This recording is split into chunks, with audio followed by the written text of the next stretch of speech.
pakinggan natin ang weak leader? Nagsalita na po ang weak leader nating Pangulo, ang pinaka-weak na leader sa Pilipinas, ang bangag na leader. Mga babayan, kukunin ko lang po yung background ng weak leader natin at bangag na leader. Ang weak leader na to, nagpakulong kay Kibuloy. Ang weak leader na po to ay nagpa-stop ng Pogo, nagpakulong sa nilalaplap kong si Alice Guo. Aray ko. Nagpakulong po tong weak leader na to ng mga DPWH na direktang may kinalaman sa flood control. Nagpakulong din po to ng DPWH engineer. Nagpakulong din po to ng mga diskaya na pinakamalaking sangkot sa flood control, mga kontraktor, at syempre makakalimutan pa naman natin ng betlong ni Digong na Corduroy. Aray ko. Okay? Hindi po natin makakalimutan ang pinakulong ng weak leader na to, ang betlong ni Digong na Corduroy. Aray ko. Yan po ang weak leader na to. At pinakulong lang nung isang araw si Jinggoy, ang santo demonyo ng mga DDS. Aray ko. Yan po ang ating weak leader. Napakahusay na weak leader to. Aray ko. Diba?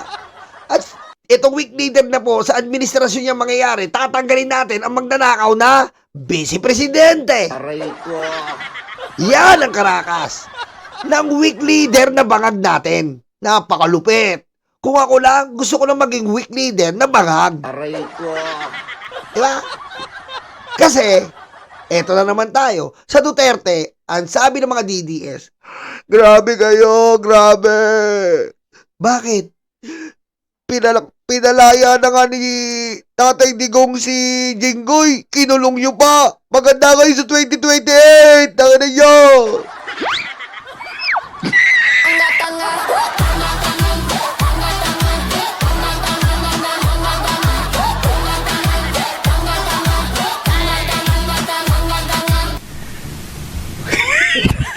Aray ko. Diba?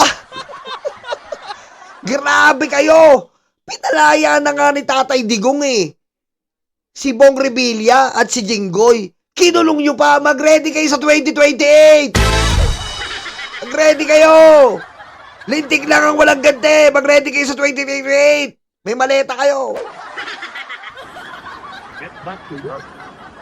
Get back to work because it's important. Dami natin kailangan gawin. Look, we had a meeting sa Uplift committee. Ayan sabi ng presidente, get back to work. Butik gusto yata, BBM gusto yata pinupwersa mo eh. Pwersahin mo kaya? Pwersahin mo kaya ng madalatong mga hayop na to? Pwersahin mo na. Tama yung presidente, get back to work. Trabaho, trabaho, trabaho. Wala kayong gagawin kundi magtrabaho. Hindi pwede yung pansariling wisyo. Pansariling kapakanan dito. Pangkaibigan na kapakanan. Pang-drama-rama sa hapon. Pang Netflix, Netflix nyo, leche. Aray ko. Magtrabaho kay Tano, hindi yung puro ka kabaklaan. Aray ko. Ina mo.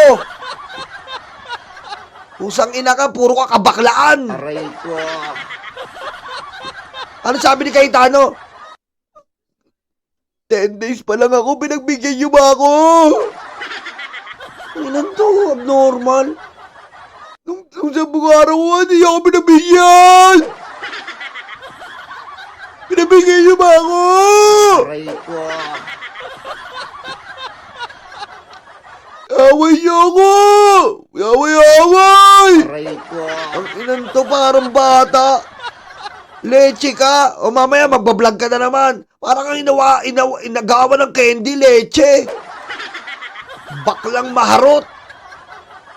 Kabaklaan mo, pinapakita mo lahat sa social media. Aray ko. Inan to. Ano ba sabi? Alam mo, kung di lang kayo tulpo, papatulpo ko kayo. Abnormal ang Aray ko. bobo, puta. Kung hindi tulpo yun, walang programang tulpo, tanga. Aray ko. Bobo, buti na to. Kung di lang kayo tulpo, saka magpapatulpo kung walang tulpo, tanga. Aray ko. Bobo talaga eh, no? Walang tulpo na programa. Saka magpapatulpo, tanga. Ang tawag mo doon, isusumbong, iko-complain. Bobo! Aray ko. Away niyo ako! Di niyo ako pinagbigyan! Sumbongero, puta. Aray ko. BBM, balata mo! Get back to work. Get back to work. Because it's important. Dami natin kailangan gawin. Look, we had a meeting sa Uplift committee. And marami tayong kailangan pagawa sa mga batas na makabatas. Like we were thinking, baka magka-supplemental budget, baka mag-amendahan namin ng may ibang batas. Ito ay kailangan para makapagbigay tayo ng tulong sa taong bayan dahil nga sa COVID crisis. Kung walang session, hindi ko nga maintindihan dahil ang pagkaintindi ko, there is that ang rules, ang congressman naman ako, ng senador pinamo, ang rules dyan, bago ka mag-cancel ng session, you have to inform the other house 3 days Yes! before you cancel a session. Putik, ang talino ng BBM, 3 days before na makakancel mo yung session, anong ginawa nila? Pag gusto ni Cayetano, wala! Mga babae, hindi po ganyan. Hindi po ganyan. Dahil hindi lang ikaw ang senador. 24 kayo. Kung umasta si Cayetano, siya lang ang mag-isa. Sila lang. Ang gusto niya, June 4. Mag-committee hearing kami. Wala kayong pakialam. Aray ko. Aray ko. Mga babayan, what's happening? Is this the Senate right now? I don't know. I don't know. Maybe they are idiot. Aray ko. And there has to be a very good reason for canceling a session. Oh, I don't think na ihahatid mo ang isang senador para pumunta kung saan siya pupunta. Hindi yata sapat na dahilan yan para i-cancel ang isang session. tangina, nakakahiya. Kinancel. Isipin nyo mga kababayan kinancel ang session dahil hinatid ang magnanakaw na senador. Aray ko.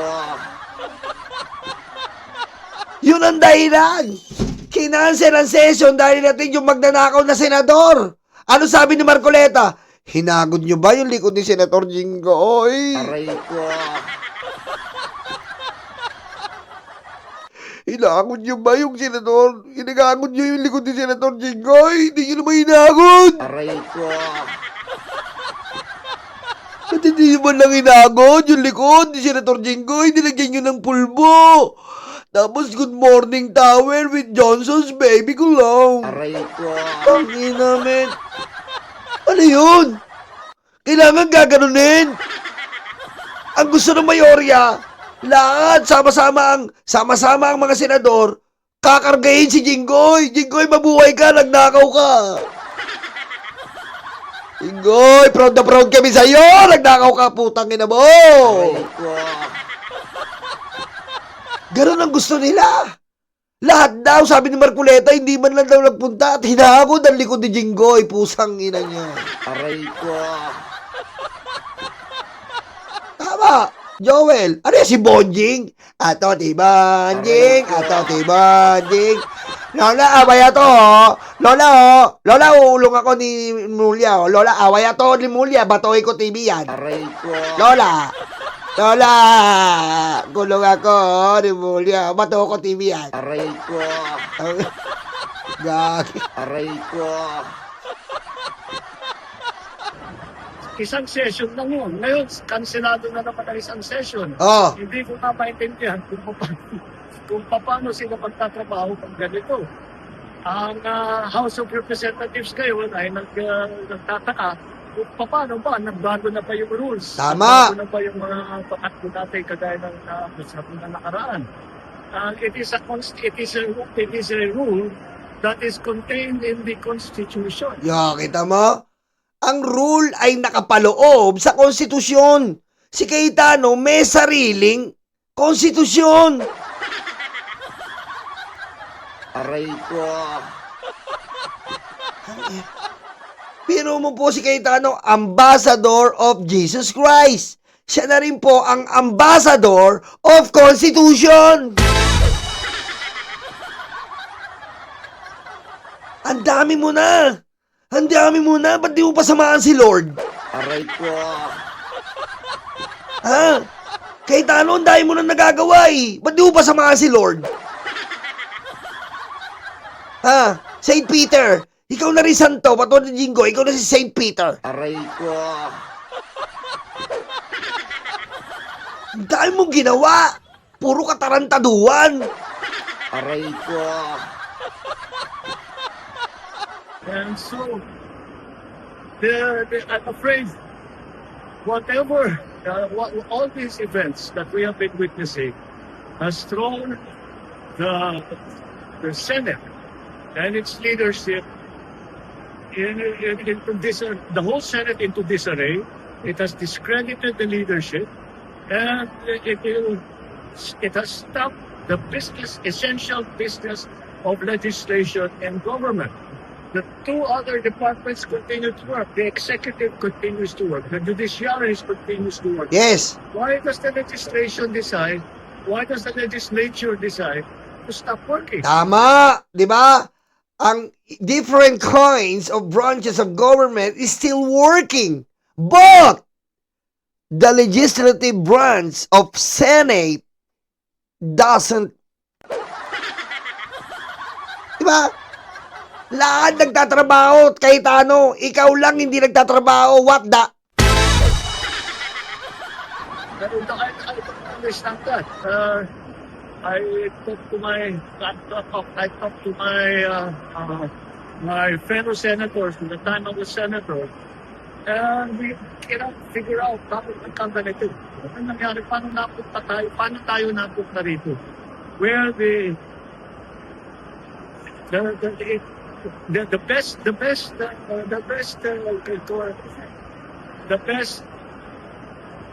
description I can have is that it has the legislature is now in disarray. But that is exactly the opposite from what we are trying to achieve. We are trying to achieve some form of stability so that people can get on with their lives, so that people can plan ahead for their future, so that people can count on the assistance of government during this time of an emergency. And we cannot do that if the legislature decides to stay at home and have a vacation. That is anathema to everything that governance is about. I never imagined in my entire life, never mind my entire political life, that such a thing could happen, especially to the august, it's no longer august now, but to the august body of the upper house, the Senate of the Philippines. Is there anything you It's a very sad, it's a very Kita sad. mo, ngayon lang po kasi nangyari yan. Marami rin po political analysts at mga legal experts at mga constitutional firm o mga taong magagaling sa konstitusyon, magagaling sa mga legal matters, magagaling sa history ng Pilipinas. Ang tumataas na po talaga ang blood pressure sa ginagawa ni Cayetano. Sino man po hindi tataas sa blood pressure dyan? Biro mo, lahat po nagpa-function. Ayan, yung House of Representatives nagpa-function. Bakit? Katatanggalan lagi ko Barasagi. Ibig sabihin, nagtatrabaho sila. Aray ko. Oh. Samantalang yung senador nyo, ayaw magtrabaho, men. Oh. Aray ko.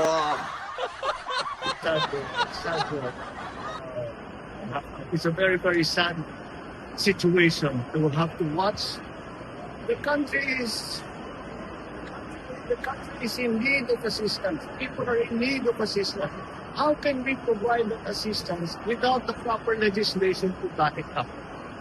That is my problem here, looking at from the side of the executive. May balang po kayong gawin, Mr. President? Or anong pwede niyo gawin as President? We're examining all our options. We're looking at the law. We're looking at the Constitution, and to see how we can remedy the situation. But it requires the cooperation and the commitment of the Senate leadership to continue with their work. Otherwise, the executive is co-equal only to the legislature. We cannot tell them what to do. We cannot punish them for what they are doing. They have to regulate themselves. Kita niyo po, napakalupit ni Presidente. Sinasabi niya, Mr. President, anong gagawin niyo? Walang gagawin ng Presidente. Kasi nga po, equal branches yan. Ganun po rumispeto ang Pangulo. Wala siyang gagawin. Wala po siyang gagawin kasi equal branches po yan. Ngayon, nasa sa kanila Senado na yan kung dapat ba magtrabaho sila. Di ba? Ang sabi ng Pangulo, naaapektuhan po ang lahat-lahat sa ginagawa nila. Dahil tandaan po natin, kapag nagpasa po ang House of Representatives, didiretso po yan sa Senado.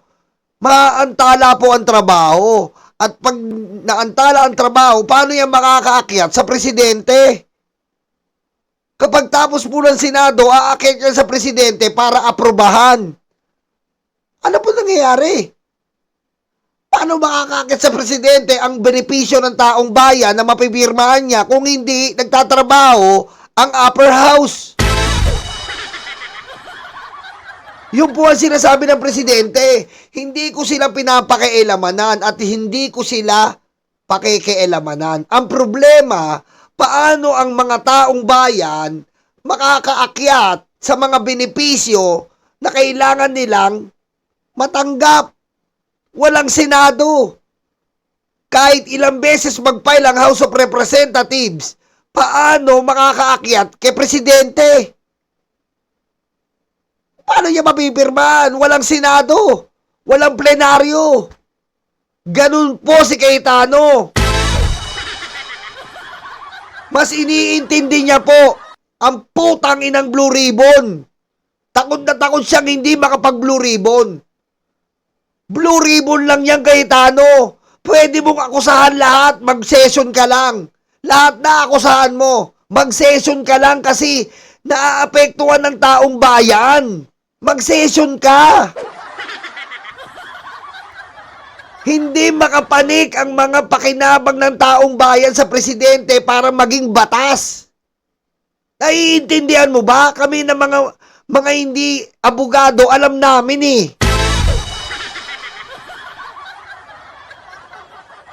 Hindi makaakyat ang batas. Hindi makaakyat ang para sa taong bayan. Iniintindi mo para sa Duterte. Iniintindi mo para sa mga plunderer. Putang ina nyo, mayorya kayo. Aray ko. Ang ina ngayon na tayo nagkaganito. Kailangan proteksyonan niya ang sarili niya. Sariling pakinabang. Aray ko.